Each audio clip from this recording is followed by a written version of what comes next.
C5 app download ചെയ്യൂ. കാണൂ മുഴുവൻ എപ്പിസോഡുകളും സൗജന്യമായി. എന്താ വിജയലക്ഷ്മി, നിങ്ങൾ എപ്പോ എത്തി? എത്തിയ കഥയൊക്കെ പിന്നെ പറയാം.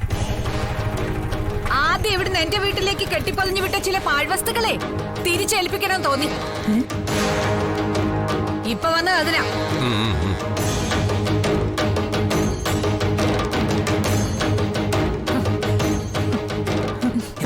അറിയില്ല. ആദ്യം എന്താ ഇത്?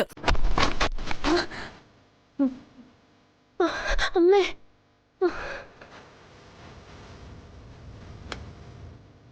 ഇതും പിടിച്ചു.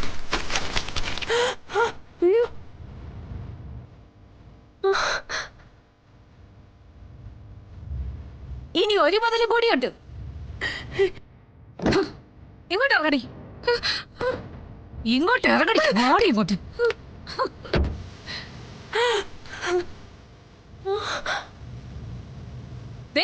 ഇവളെ കൂടി വെച്ചോണം. ഇവളെ ഇപ്പൊ ഞങ്ങൾക്ക് ഏറ്റവും വലിയ പാഴ്മുതല്.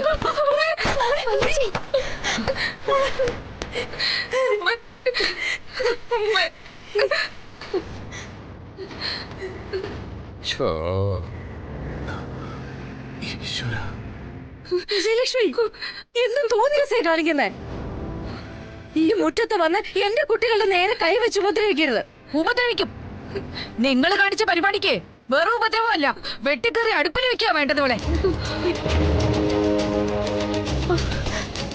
അതിന് ഞാനെന്ത് കാണിച്ചെന്നാ വിജയലക്ഷ്മി പറയുന്നേ? 30 പവൻ പൊന്നെന്ന് പറഞ്ഞ ശാരദയ്ക്ക് എടുത്താ പൊങ്ങാത്ത ഭാരമായിരുന്നു. എന്നിട്ട് കുട്ടികൾ തമ്മിൽ ഇഷ്ടത്തിലായതുകൊണ്ടാ ഞാനത് സമ്മതിച്ചു തന്നത്.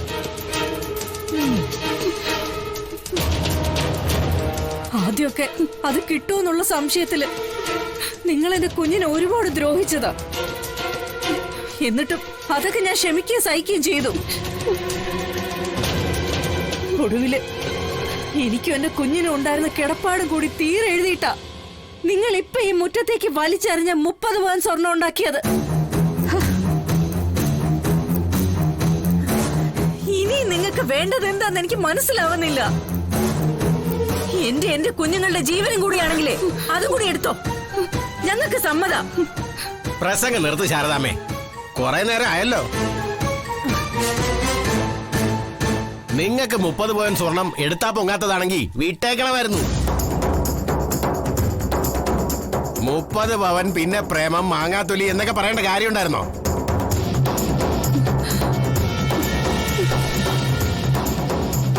രാജീവിന് ഞങ്ങൾ വേറെ പെണ്ണാലോചിച്ച് വെച്ചിരുന്നതാ.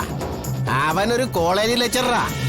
അതുകൊണ്ട് 30 അല്ല 300 പവൻ പൊന്നുമായിട്ട് ക്യൂ നിന്നേനെ പെമ്പിള്ളേരുടെ അച്ഛനമ്മമാര്.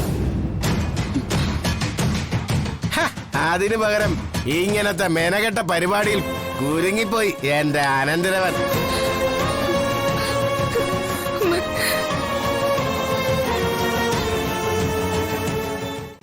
ഡൗൺലോഡ് ചെയ്യൂ C5 ആപ്പ്. കാണൂ എല്ലാ എപ്പിസോഡുകളും സൗജന്യമായി.